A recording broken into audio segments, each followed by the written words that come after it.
18. vzporednik.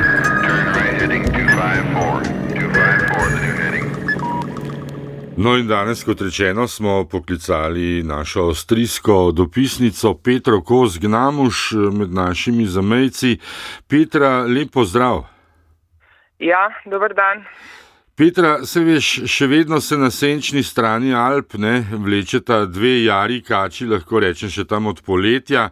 Prva je tista razvpita policijska racija na antifašističnem taboru na Peršmanovi domačiji. Zdaj so ugotovili, da je bila nezakonita, nesorazmerna, ampak v bistvu dvomim, da so se koroški Slovenci s tem pomirili, ker kaj zelo konkretnega, kakšnih resnih posledic za odgovorne ljudi niti ni, kolikor vem.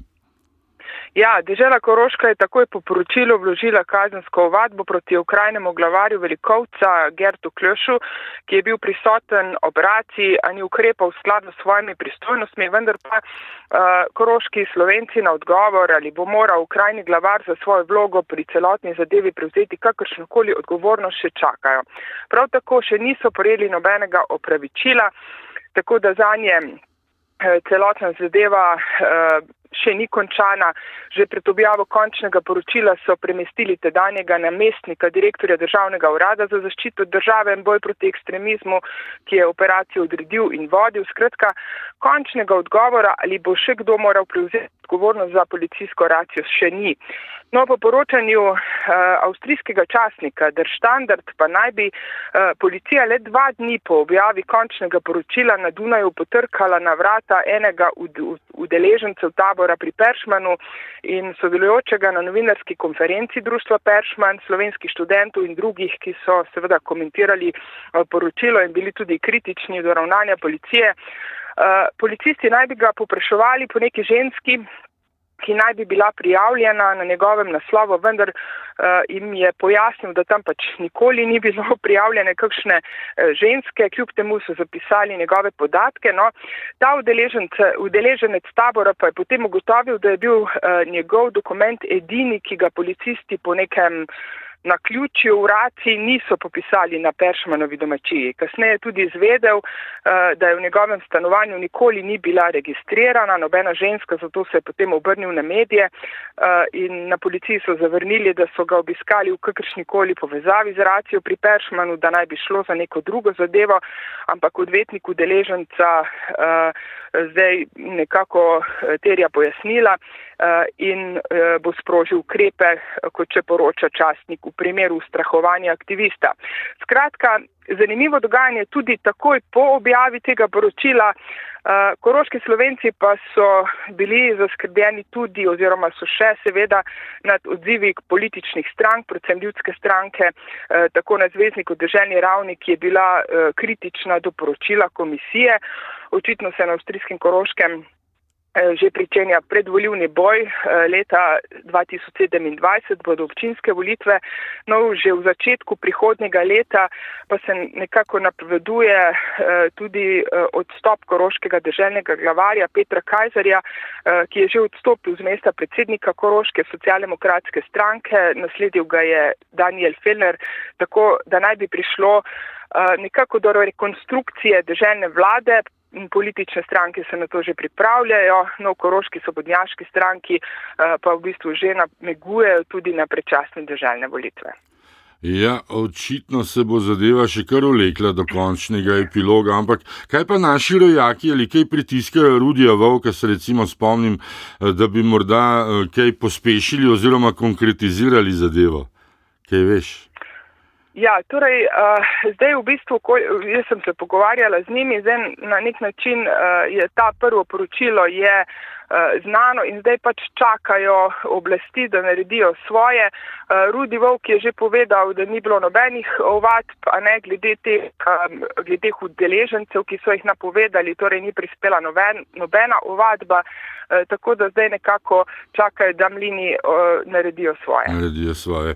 No, tista druga zadeva, skoraj da lahko rečeva vzporedna, ki tudi ni dobila pravega epiloga, je pa potekala Zdaj, v navezavi s poročilom o Peršmanovi domačiji, to so namreč v Pliberku in Železni Kapli so za zdaj še neznanci, pomazali dvojezične krajevne table, pa me zanima, če so pri tem že kaj odkrili, kakšno je pravzaprav danes stanje, ker o tablah, kolikor se spomnim, nekaj časa zdaj nismo več toliko govorili. Ja, tako je. Torej, ker je policija ocenila, da je šlo za politično motivirano dejanje, je preiskavo prevzel potem Urad za varstvo ustave, no do danes storilcev še niso odkrili. Storilcu sicer grozi kazen do 6 mesecev zapora, če bodo nekako primer presojali po kazenskem zakoniku, ki ureja materialno škodo, če pa ga bodo presojali z vidika poškodovanja prometnega znaka, torej cestno-prometnih predpisov, pa je kazen 5000 evrov. No, govorila sem z nekaterimi nemško govorečimi prebivalci v Pliberku, kakšno stališče slovensko govorečih se tako ve, ampak Pliberk je namreč bil že drugič tarča tega vandalizma. Nazadnje so premazali dvojezične table pred občinskimi volitvami leta 2021 in v bistvu nekako ne razumejo, da se take mazaške akcije lahko dogajajo še danes. Živijo si živeti v miru in sožitju slovensko narodno skupnostjo. Zanimivo je tudi, da je ravno zdaj v Pliberku v muzeju Wernerja Berga, torej istočasno, ko se je zgodil ta vandalizem, na ogled razstava o nekdanjem koroškem deželnem glavarju Hansu Simi, ki je v začetku 70-ih let s tedanjim zvezdnim kanclerjem Brunom Kreiskim poskušal uresničiti obveznosti do slovenske narodne skupnosti 7. člena ADP-ja in so tako leta 1972 postavili 205 dvojezičnih napisov, ampak ker se je takoj zatem zgodil tako imenovani Ortstafelsturm, ko so v nekaj dneh podrli vse table, moral potem odstopiti. Danes ga predstavljajo kot vizionarja, reformatorja, ampak, kot si ti dejal, 40 let je trajalo, da je leta 2011 potem prišlo do tega kompromisa in postavitve dodatnih tabel, 164. No, občine pa imajo zdaj možnost, da same postavijo dodatne dvojezične napise in situacija je konkretno taka, da so od leta 2011 same postavile 19 dvojezičnih tabel, zdaj jih je 183 od 836, kolikor bi jih moralo biti po ADP-ju, 7. členu. In ko si že omenil Rudija Volka v svoji knjigi 70 let, člen 7 pravi, da bo trajalo še natanko 345 let do končnega števila, če bodo občine prostovoljno postavljale napise s tako hitrostjo. Je izračunal. No, ampak greva zdaj morda še k bolj usodnim stvarem, bolj tudi vsakdanjim, oprijemljivim. Goliška, torej opozarjam, ne Goriška, ampak Goliška po Golici, poimenovana železnica, da ne bo pomote, je v tem tednu po njej stekel prvič tudi tovorni promet, praviš, in sredi decembra, ko bo pa v celoti tudi uradno odprta, bo pa skrajšala čas vožnje z vlakom med Celovcem in Gradcem z 3 ur na 45 minut. Ja. Pa me zanima, kaj lepega to prinaša za prebivalce tam, pa tudi kaj morda ne tako lepega ta nova povezava z vlaki do menda 250 km/h pomeni za recimo Slovenijo, za Luko Koper. Ja, torej, Kor-Alm-Bahn oziroma Goliško železnico so gradili kar 27 let in je v bistvu največji avstrijski železniški projekt v zadnjih 150 letih. Nova proga, torej med Gradcem in Celovcem, je dolga 130 km, zgradili so 100 mostov in pa tudi 33 km dolg Goliški predor. Vlaki bodo seveda vozili zelo hitro, 250 km/h in pot bo trajala 41 minut. Z avtom se naprimer voziš približno 2 uri. No in v tem tednu je prvič stekel tovorni promet, ki sicer bo potekal po tej progi, vendar pa je proga v prvi vrsti namenjena potniškemu prometu. Tovorni promet pa bo zaradi nekaterih ozkih grl še vedno potekal tudi po stari progi. Pa kljub temu gospodarstveniki na avstrijski strani pravijo, da ta proga predstavlja tudi konkurenco Luki Koper, ker je nova proga del večjega koridorja med Madžarsko in Italijo do italijanskih pristanišč in da bi lahko bil to nekakšen transportni obvoz mimo Slovenije. V Luki Koper se sicer tega ne bojijo, so mi povedali, ampak zagotovo bo pa ta proga ustvarila nov gospodarski prostor, večji prostor med avstrijsko Koroško in Štajersko, kjer živi okoli 1,1 milijona prebivalcev. In gospodarstvo si seveda obeta nova delovna mesta, računa pa tudi delavce iz Slovenije. Ne? In ko bo leta 2030 končan tudi predor Semmering-Višegor, pa se bo čas vožnje med Celovcem in Dunajem skrajšal na približno 2 uri.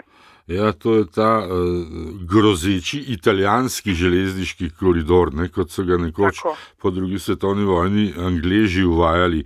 No, ampak tudi nekaj pozitivnega si mi omenila, namreč v Podkloštru na avstrijskem Koroškem je slovensko podjetje Engen odprlo menda največjo baterijsko elektrarno v Avstriji. Zdaj mi pa povej, za kakšen projekt gre, ker tovrstnih elektrarn niti ne poznam dobro.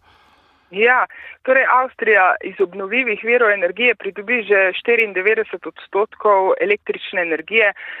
Seveda je pa potrebno to energijo iz sončnih elektrarn in drugih virov tudi nekje shraniti in zato je postavitev te baterijske elektrarne z močjo 21,9 MW in zmogljivostjo 43,8 MWh eden najpomembnejših projektov trajnostnega vidika tudi v Avstriji.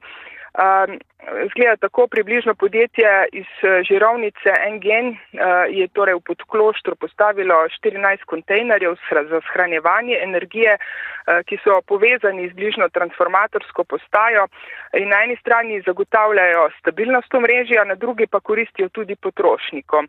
Vse je vodeno digitalno, torej energija se shrani in ko jo potrebujejo, jo potem tudi dovajajo. Skratka, glede na to, koliko virov energije v Avstriji že prihaja iz obnovljivih virov, bodo zagotovo še potrebovali več takih projektov in NG že načrtuje 4-krat večjo tovrstno baterijsko elektrarno v Zgornji Avstriji na meji z Nemčijo.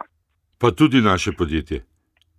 Tako, to je naše podjetje. Tako. No in zdaj, Petra, ko sva že tako poslovna, ne? Pa recimo še kakšno o propadu avstrijskega podjetništva, namreč božičnico tam poznajo že dolga leta.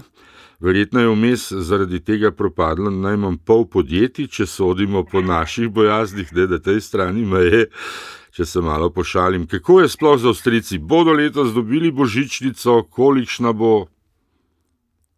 Ja, koliko bodo letos sprejeli, to je odvisno od višine plače.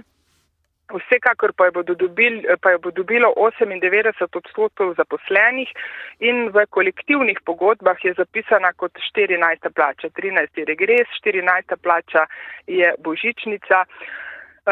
Avstrijci so jo uvedli že v 50. letih prejšnjega stoletja in ni ga ministra, ki bi si upal poseči v ta dodatek, menda je eden poskušal, pa se zanj ni dobro končalo, tako da božičnice so lahko celo nekoliko višje od mesečne plače, saj so manj obdavčene po 6% stopnji.